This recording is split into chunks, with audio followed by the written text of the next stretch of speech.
네, 안녕하십니까. 제가 오늘 이거 기후 위기는 위기 남은 시간을 했는데 정말 30분밖에 안 남은 것 같습니다. 그래서 같이 한번 이렇게 우리 지금 현재 기후변화에 일어나고 있는 현황이 뭔지라고 생각을 해보고, 그다음에 IPCC에서 최근에 그 특별보고서를 계속해서 발표를 했거든요. 그래서 그 특별보고서에서 얘기하고 있는 것들이 정말, 물론 IPCC에서 계속 했기 때문에 그렇겠지만 정말 거기에 보면 일관성 있게 얘기하고 있는 것들이 있습니다. 그래서 그것이 무엇인지 한번 간단하게 짚어보고, 그리고 마지막으로 제가 왜 남은 시간이 30분밖에 없다라고 얘기하는지 말씀드리도록 하겠습니다. 이거는 이제 다들 아시는 내용이에요. 이것은 이미 그 과학적 분석이 끝난 그런 것인데, 우리가 보면 여기 2014년, 15년, 16년, 17년, 18년 최근 5년 동안이 이 1, 2, 3, 4, 5등 안에 다 들어가 있어요. 근데 그래서 지금 현재 보면은 온도가 1도가 상승을 했다라고 이야기를 하는데, 그거 내용을 잘 살펴보면 80년 이후의 기온 상승률이 10년에 0.07도씨라고 하면 81년 이후, 100년 뒤인 81년 이후에는 0.17도씨로 속도가 2배가 됐다, 이상이 넘었다 하는 것들을 이야기하고 있고, 제가 여기 보여드리는 거는 그러니까 2019년 7월달 기온이 관측한, 그러니까 1850년부터 지금까지 관측한 모든 관측 자료 중에서 가장 더운 달로 기록을 했다는 것입니다. 그러니까 물론 이제 북반구의 여름이 평균 기온을 따져보면 항상 높은 그런 특징을 가지고 있는데, 특히나 올해 이런 것이 나타났다 하는 것들을 얘기를 할 수가 있습니다. 이거는 이제 9월 21일 날 클라이밋 액션 서밋 해가지고 이제 유엔에서 정상회의가 있었는데, 바로 그 직전에 굉장히 많은 자료들이 여러 군데서 나왔는데, 그 중에서 특히 WMO에서 나온 것들, 세계기상기구에서 나온 것들을 보면은 2015년부터 2019년에 평균이 1.1도가 상승을 했다라고 얘기를 했고, 기후변화 영향이 빠르고 강하게 발생한다. 이거는 당연히 극한 기후 이런 것들도 있겠지만 생태계에서 나타나고 있는 변화까지 얘기하고 있죠. 그다음에 이산화탄소 배출량이 엄청나게 계속해서 증가하고 있다. 그리고 2018년에 배출량이 2%가 증가했다. 그리고 이제 굉장히 부정적으로 봤습니다. 2030년에도 감소할 것 같지 않다. 거의 그럴 것 같지 않습니까?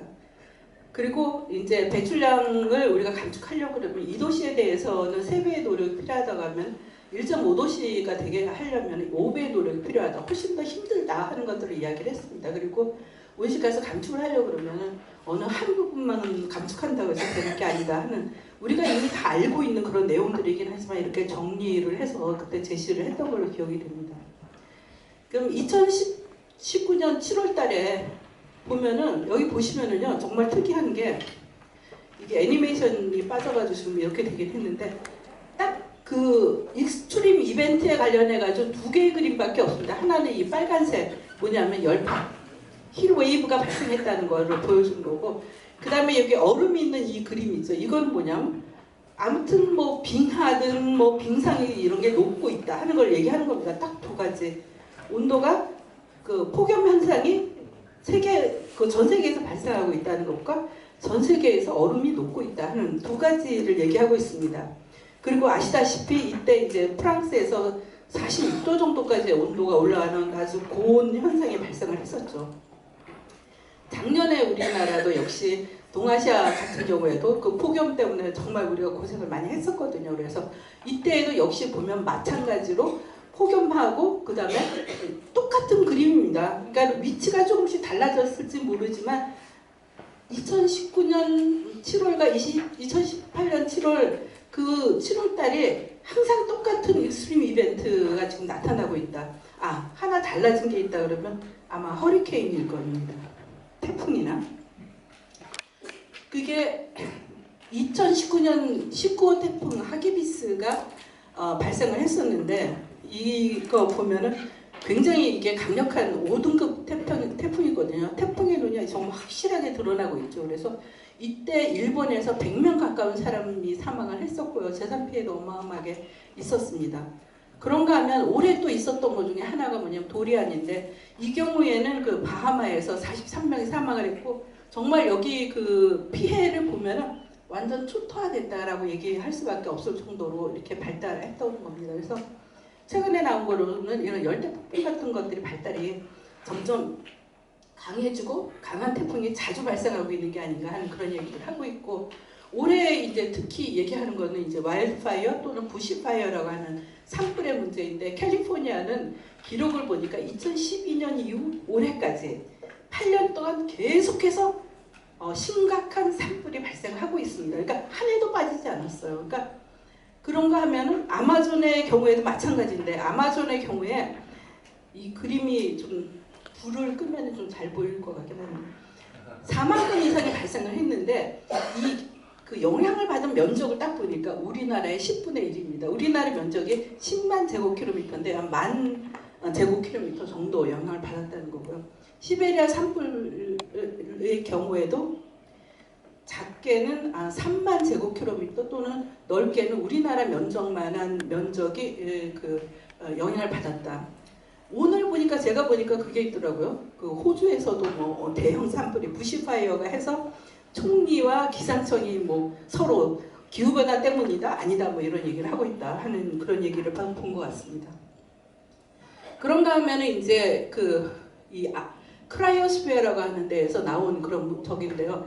올해 이 파란색이 올해의 북극 해빙의 그 면적을 보여주는 것이고, 2012년이 가장 북극 해빙이 적었던 때라고 이야기하는데, 그때와 비교했을 때는 두 번째로 여름, 그러니까 9월 달에 해빙이 적었던 때인데, 정말 특이하게 10월 달에 해빙이 가장 적은, 그러니까 그런 형태를 보여줬습니다. 그리고 또 하나 우리가 놀라운 게 뭐냐면은, 해빙 중에서 이렇게 오래된 해빙이에요. 그러니까 얘는 노령화가 되는 게 아니라 얘는 뭐라 그러죠? 소령화돼야 된다고 해야 되나? 나이가 점점 어려지고 있습니다. 특히 이게 언제냐면 바로 요때, 그러니까는 1907년 이때, 그러니까 80년대, 90년쯤에 한 번 그런 일이 있었고, 그 다음에 또 한 번 이렇게 됐는데, 한 번 이렇게 얼음이 녹고 나면은 새로 얼더라도 한 살밖에 안 되는 거죠.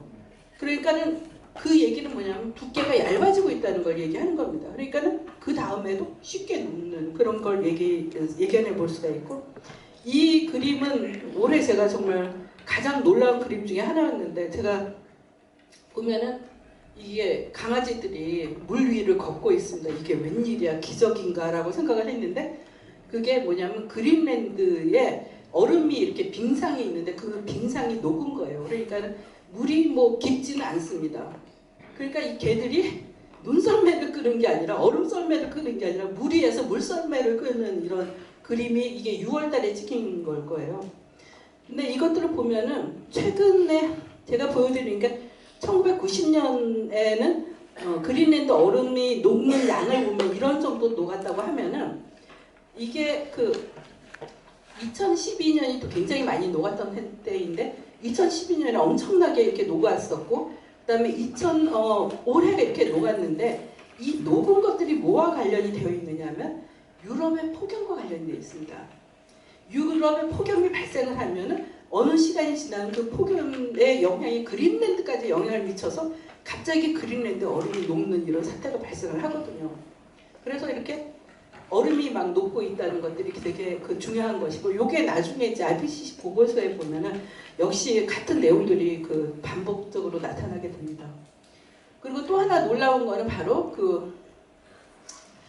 루시는 우리가 이제 300만 년 전 에티오피아에 있었던 유인원의 화석을 루시라고 하는데요. 300만 년 동안 중에서 가장 이산화탄소의 농도가 높은 지금 그런 상태인데, 관측된 데이터 킬링 커브라고 하는 것인데, 이거를 보면은 관측 시작했을 때에는 매년 0.8 ppm씩 이산화탄소가 증가를 했는데, 최근에 들어서는 이게 거의 2.5 ppm씩 늘어나고 있습니다. 3배 빠른 속도로 이산화탄소의 농도가 빨라지고 있다.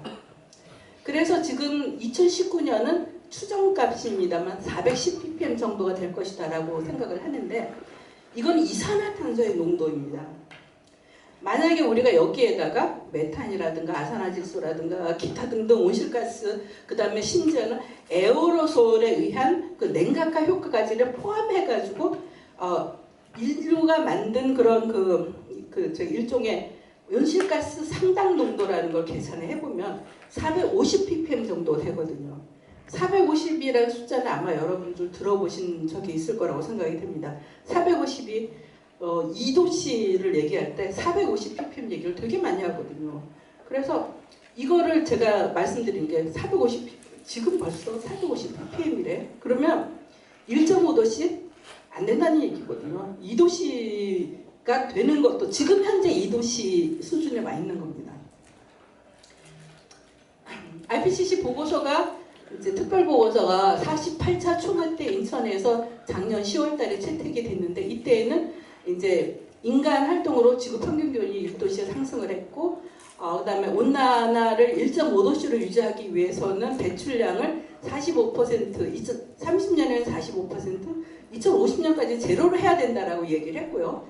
그렇게 하기 위해서 우리가 항상 얘기하는 시스템에서 그러니까 전환, 트랜스포메이션이 필요하다. 모든 부분에서 트랜스포메이션이 필요하다 하는 그런 이야기를 했습니다.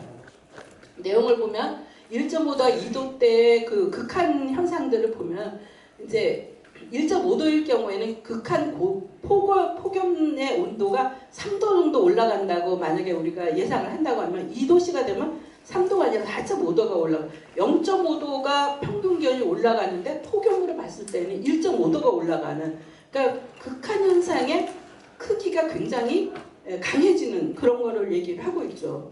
이거는 제가 이제 그 국립기상과학원에서 분석한 자료를 보여드리는데 여기에서도 역시 마찬가지로 이제 아시아나 아니면은 한국에서도 보면은 이게 극한 현상들이 이제 나타나는 빈도나 이런 것들이 그러니까 빈도가 20에서 35% 정도 증가할 것이다라고 이야기를 하고 있습니다. 그래서 그리고 이 값의 극한 값이 또 이렇게 증가하는 걸로 해서 실제로 강수 같은 경우에는 보면은 거의 50% 정도. 그러니까 광수의 지금까지 우리가 최고값이 870이었는데 정말 아닌 말로 하면 이게 870이 아니라 50%가 되면 어떻게 되나요? 저 생각도 하기 싫은 값인데 그 값이 일본에서 이미 나왔죠. 일본에서 1000mm가 넘는 그런 그 강수 현상이 발생을 이미 했거든요. 그래서 그럴 가능성이 있다 하는 것들을 얘기를 합니다. 그러면 우리나라는 거기에 대응할 수 있는 그런 안전 시스템이 되어 있을까 하는 생각을 하게 됩니다. 이거는 이제 1.5와 2도씨 영향의 차이인데 뭐 극한 현상뿐만이 아니라 했으면 생물종 멸종에 관한 문제라든가 그리고 이제 쌀 생산량 감소라든가 물 부족에 관련된 문제 이런 것들이 있다는 걸 이야기를 하고 있고 여기서는 이제 마지막으로 한 게 뭐냐면 그렇지만 1.5도씨가 된다고 하더라도 위험은 이미 나타나고 있다. 하지만 우리가 1.5도씨 정도라고 하면은 우리가 어느 정도 인류 사회가 견뎌낼 수 있지 않겠느냐 뭐 이런 정도로 얘기를 했던 것으로 기억을 합니다. 그래서 이제 배출량을 이렇게 줄여야 된다. 그리고 2도씨보다는 2.5도씨, 1.5도씨 할 때 배출량을 줄이는 것이 그러니까 여기는 2050년인데 20년인데 2050년에 제로가 된다고 하면 2도씨가 될 때는 2075년에 제로가 돼야 된다 하는 걸 얘기를 했습니다. 그리고 여기에서 시스템적인 전환이 필요하다고 얘기를 해서 모든 부분에서 해야 된다는 걸 얘기했고 여기에서 이제 달라진 게 뭐냐면 그 과거에는 보고서에서 CDR이라는 얘기를 안 했습니다. 기껏 해봤자 CCS 이런 얘기를 많이 했거든요. 근데 여기서 CDR이라는 굉장히 적극적인 그런 액션을 요구를 하고 있는데 그게 뭐냐면 이산화탄소를 제거를 해야 된다. 공기 중에서. 그게 지금 굉장히 중요한 문제가 되고 있죠. 그래서 CDR은 굉장히 여러 가지 있는데 그 중에 하나가 조림 사업이 될 수도 있고 또 다양한 그런 그 이산화탄소 제거 기술 같은 것들이 이제 개발이 되고 있는데 문제는 아직까지 그런 것들이 그 실용화되는데 이제 시간이 걸리는 문제도 있고 또 하나는 만약에 CDR을 우리가 하게 되면 특히 바이오에너지를 하게 되면 문제가 뭐냐면 바이오에너지를 만들기 위해서 식량을 재배해야 되는 데에다가 바이오에너지 그걸 하다 보면은 식량 안보에 위협이 될 수도 있습니다. 그렇기 때문에 간단한 문제가 아닙니다. 하지만 대기 중에서 이산화탄소를 제거하지 않는다고 하면은 이것이 불가능하다 하는 그런 이야기들을 하고 있습니다. 그 다음에 5월달에 올해 5월달에 50차 총회가 제네바에서 열렸는데 이때 토지와 기후변화에 관한 보고서가 이제 채택이 됐습니다. 여기에서도 얘기하는 거는 이제 토지에서 온실가스 배출량의 23%가 나오고 있다는 걸 얘기를 했고 또 특이한 점은 뭐냐면 육지의 표면 온도가 1.53도 상승했다고 하면 해양은 0.87도 그러니까 바다하고 육지하고 온도 올라가는 속도가 지금 다릅니다. 바다에서는 0.8도가 올라갔는데 육지에서 1.5도가 올라갔습니다. 2배 정도 빠른 속도로 올라가고 있다는 걸 얘기를 했고 그 다음에 이걸 하기 위해서는 뭐 여러 가지 이제 행동이 필요하다는 얘기 그 다음에 이제 적응하고 완화 정책을 해야 된다는 얘기 온실가스 감축이 중요하다는 얘기 결국은 앞에서 얘기했던 것들이 거의 반복되고 있다는 그런 생각이 들었고요. 여기에서 보시면 요거는 이제 그 글로벌 카본 프로젝트에서 나온 것인데 1870년부터 2017년까지 이 기간 동안에 석탄이 이산화탄소 농도의 94 ppm 정도 그러니까 전부 얼마가 늘었느냐면 지금 130 가까이 늘었는데 이제 비중을 얘기하는 겁니다. 석탄이 얼만큼 기여를 하고 석유가 얼만큼 기여를 하고 그러니까 토지 부분이 배출하는데 한 아까 20몇 % 정도 했다 그랬죠.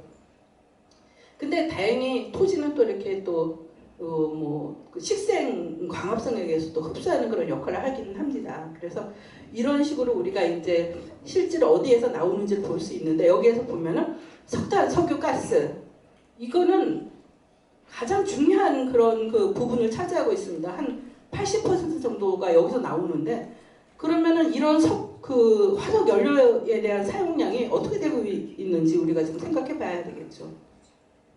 그리고 이제 또 하나는 먹는 거에서 우리가 되도록이면은 그 탄소 배출을 적게 하는 온실가스 배출을 적게 하는 걸 먹어야 된다고 했는데 이제 그 축산물이 기여하는 그러니까 이게 그 포유류 전체를 100이라고 보면은 지구상에 살고 있는 포유류의 60%는 개가 아니라 여기서는 이제 축산이에요. 소와 돼지 뭐 이런 양 이런 것이고 사람이 36%고 야생동물이 4%에 지나지 않습니다.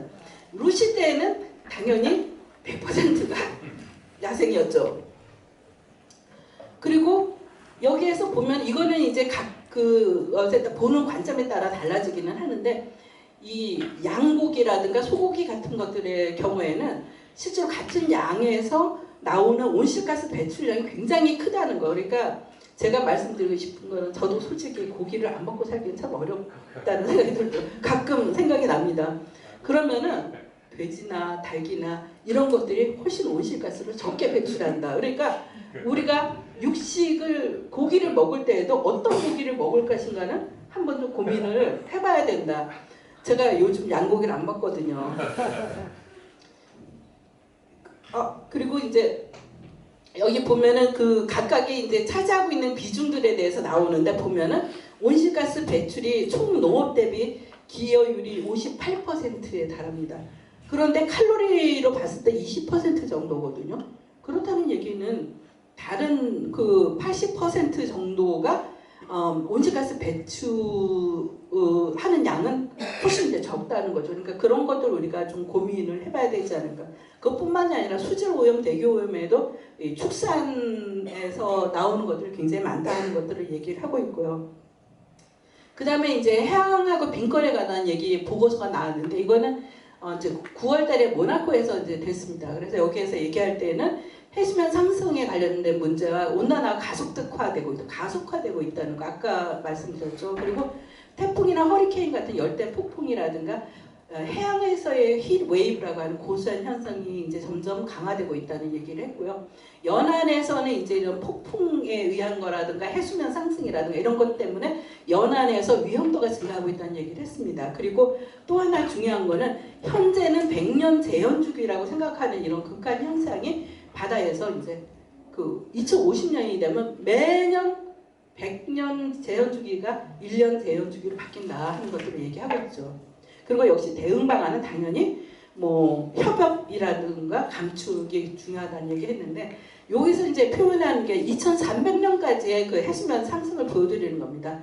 그러면 여기에는 바닷물이 이렇게 따뜻해지는 오션 힐 컨텐 연용량이 커지기 때문에 생기는 저기 하는 부분과 그 다음에 이제 그린랜드의 빙하라든가 남극의 빙하 또는 고산지대의 빙하가 녹으면서 생기는 것들 그래서 이런 것들에 의해서 이제 증가하고 있다고 했는데 5차 평가 보고서에서는 이제 평균적으로 RCP 8.5일 때 63cm가 증가한다고 했는데 이번에는 84cm가 증가해서 한 20cm 정도가 더 높아질 수 있다고 얘기했는데 그 이유가 남극에서의 어떤 컨트리뷰션이 커지고 있다 하는 그런 이야기가 있었습니다. 이거는 정말 애니메이션이 하나도 안 돼서 이 안에 뭐가 있는데 이제 보여드릴 수가 없어서 죄송한데 이거는 뭐냐면은 그 클라이밋 센트럴이라는 데에서 이제 보고서를 그 하나 낸 게 있는데 거기에서 그 1년에 그 최고 홍수위가 나왔을 때 그 어디가 이제 물에 그 침수가 되는지를 보여주는데 지금 인천 같은 경우에도 보면은 굉장히 많은 지역이 침수 위험이 있고 부산의 경우에도 이렇게 낮은 지역이 있습니다. 그리고 목포나 이런 지역에서도 이런 우리나라에서도 나타나는데 이걸 보면은 실제로 이렇게 그 방글라데시 그 다음에 이런 그 뭐 메콩강이 있는 데라든가 중국 같은 경우에는 굉장히 낮은 지역들이 많습니다. 그래서 이런 지역들 같은 경우에는 해수면 상승을 하게 되면 굉장히 큰 피해가 일어날 수 있고 이것은 나중에는 이제 기후 난민을 이제 발생시키는 그런 원인이 될 거라고 생각이 됩니다. 그래서 해수면에 관한 이야기는 우리가 오늘 부산에 와 있기 때문에 제가 얘기를 특히 강조를 하는 건데 해수면에 대해서 관심을 좀 가지셔야 됩니다. 그래서 이게 해수면 상승 때문에 생길 수 있는 여러 가지 문제점들 우리가 얼마나 이해하고 얼마나 대응하는 이거는 특히나 대응할 수 있는 부분입니다. 그러면 해안가 지방을 어떻게 앞으로 개발할 것인가 고민해 볼 필요가 있는 거죠. 근데 저는 그런 고민이 좀 부족한 게 아닌가 하는 생각이 듭니다. 그리고 이제 마지막으로 정말 왜 30분밖에 안 남았는지도 제가 설명드리려고 하는데 2011년이에요. 이게 2011년에 복사 강제력이 얼마였냐면 2.3와트/스퀘어미터였고 그 중에서 일부는 이산화탄소이지만 또 다른 메탄이라든가 이런 것들도 있었고 에어로솔의 경우에는 냉각하는 효과를 하고 이런 모든 걸 합쳤을 때 2.3이거든요. 이때 그러니까 1.8일 때 이산화탄소 농도가 얼마냐면 390입니다. 2.3일 때 상당 농도를 계산하면 430이거든요. 그러니까 390에서 430이니까 40 ppm 정도 차이가 납니다. 그러니까는 우리가 온실효과의 크기다라고 이야기하면 이산화탄소만 생각해서는 절대 안 된다. 다른 것도 포함해야 되는데 그 차이가 한 40 ppm 정도가 추가가 된다 하는 것들 말씀드린 거죠. 저는 생각을 합니다. 그리고 또 하나는 다들 아시는 거지만 그 불평등한 그런 문제. 그래가지고 지금 보면은 개도국가 취약계층의 경우에는 이산화탄소 배출을 별로 안 했는데도 그 피해를 보는 곳이 되겠고 젊은 세대와 또는 그 기성세대의 경우에 기성세대에서 주로 배출을 했는데 피해는 젊은 세대가 본다는 얘기. 그리고 인간이 배출을 했는데 그 피해는 생태계에 많이 돌아가고 있다는 얘기. 그러니까는 가해자, 피해자가 다릅니다. 그렇기 때문에 이거를 해결하기 어려운 게 아닌가 하는 그런 생각이 들고요. 우리나라는 어떤 상황이냐? 우리나라 1인당 배출량은 전 세계에서 손꼽히는 수준입니다. 그래서 그 가장 저기 한 게 사우디아라비아가 18.1이고요.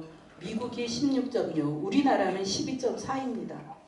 그러니까 우리가 정말 뭐 선진국이 아니다 뭐 이런 얘기 의미가 없다고 저는 생각이 듭니다. 그 다음에 이제 또 하나 생각하는 게 뭐냐면 우리나라는 다른 나라에 비해서 이게 우리나라인데 1인당 배출량이 1950년대는 거의 제로였어요. 그러다가 계속 우리나라는 이렇게 증가하고 있는 걸 볼 수가 있습니다. 지금도 줄어들고 있는 것 같지는 않습니다. 유지하고 있는 그런 상황이다라고 봐야 되겠죠. 다른 나라 어떻게 됐냐? 저머니 같은 경우는 줄어들고 있고 일본은 우리보다 좀 적은 상태입니다.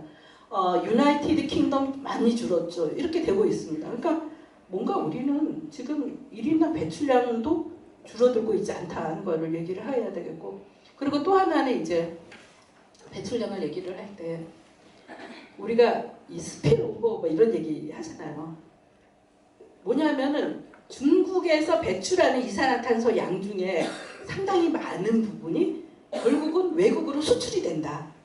그래서 그거를 계산을 해보면 여기 보면은 제가 거기서 어서 해놨는데 영국의 이산화탄소 배출량이 27%가 줄었지만 만약에 무역으로 해서 얻은 그 이산화탄소 그 숨어있는 배출량을 하면은 11%밖에 안 된다. 그러니까 반은 외국에서 사오는 것이기 때문에 줄은 거다. 이렇게 얘기한 거죠. 그러니까 우리가 무슨 에너지를 많이 필요로 하는 그런 산업을 우리나라에서 없애고 다른 데로 옮기면은 우리나라는 배출량이 줍니다. 하지만 정말 그게 정답이냐 하는 그런 얘기가 되겠죠. 그리고 이산화탄소 배출량 변화를 지금 보면은 요게 이제 전 세계 요거는 그 rest of the world 중국 그다음에 미국 이렇게 되어 있습니다. 그런데 여기서 보면은 지금 현재 보면 2014에서 2016년까지는 거의 그 변화가 없었어요. 그래서 많은 전문가들이 일말의 희망을 가졌습니다. 사람들이 이제 좀 정신 차리려나 뭔가 좀 바뀌고 있나 하는 생각을 했었거든요. 그런데 2017년에 1.4%가 증가하고 2018년에 2.1%가 증가했는데 지금 2019년에도 증가할 것이다 라고 보고 있는 거죠. 그런데 이 내용을 보면은 에너지로 이거를 그 화석연료와 또 다른 그 에너지들을 나눠본 건데 미국하고 EU에서는 석탄 사용이 감소를 했어요. 하지만 인도에서 석탄 사용이 증가를 했고 인도에서 여기 보면 8%가 증가했다고 얘기를 했거든요. 2018년에. 이게 여기와 관련이 돼 있는 겁니다. 그리고 사람들이 우리나라도 LNG로 간다고 하잖아요. 석탄을 없애고 LNG로 간다. 마찬가지로 가스 사용이 증가하고 있다는 거. 좋은 그 메시지 중에 하나는 재생에너지 증가 추세가 빠르게 일어나고 있다는 것인데 충분히 빠르지 않다 하는 것들이 제 생각이고, 그 다음에 이제 클라이밋 액션 서밋이 있었고 우리나라에서도 여기에 대해서 이제 많은 사람들이 이제 많이 인식도 높아지고 뭔가 우리가 액션해야 된다 하는 것들을 얘기를 하고 정부에 요구를 하고 있는데 아직까지는 이제 그런 것들이 잘 반영이 되고 있지 않다 하는 그런 생각이 듭니다. 왜냐하면 우리가 그래서 무엇을 해야 되겠다 하는 답을 아직까지 듣고 있지 못한 거죠. 이거는 이제 광고 시간 약간 근데 왜냐하면 우리가 기후변화에 대해서 지금까지 얘기한 거 제가 얘기한 거는 사실 감축 얘기만 막 했거든요. 근데 감축만 한 게 아니라 어차피 2도씨 이상 온도가 올라갈 거라고 얘기를 하기 때문에 적응도 굉장히 중요합니다. 그런 면에서 기상청에서 이제 시놉식스 기반으로 해서 기후변화 상세 시나리오 지금 생산하고 있는데 2021년에는 그 1km 해상도로 해가지고 우리나라에 대한 것들을 제공할 거라고 제가 변영아 기후연구 과장님한테 직접 들은 얘기를 그 자료를 저기를 했고, 또 한 가지는 이제 뭐냐면은 우리가 미래에 대해서 이런 극한현상, 이상기후 이런 것들을 이야기하는데 그걸 하기 위해서는 기후 예측이라는 게 굉장히 중요하다. 그리고 특히 이 기후 예측 정보라는 것이 단순히 이제 우리가 어떤 예측을 하는 것도 중요하지만 사용자들이 좀 사용할 수 있게끔 어떤 그 중간에 인터페이스 같은 거 개발하는 것도 굉장히 중요하다. 그래서 이거는 저희 이제 ABCC에서 이런 일들을 하고 있기 때문에 제가 막간의 광고 시간을 활용을 해서 저희 하고 있는 일들을 말씀드렸습니다. 그래서 이런 온실가스 감축 굉장히 중요하고 이것이 최우선시 돼야 되지만 제가 생각하기에는 온난화는 피할 수 없습니다. 그렇다고 하면 우리가 대응을 해야 되는데 적응을 하기 위해서는 아까 말씀드린 장기적인 기후 전망 자료도 굉장히 중요하고 또 저희가 그 관심이 있는 기후 예측에 관한 그런 정보들도 잘 활용할 수 있도록 해야 되겠다 하는 말씀을 마지막으로 하고요.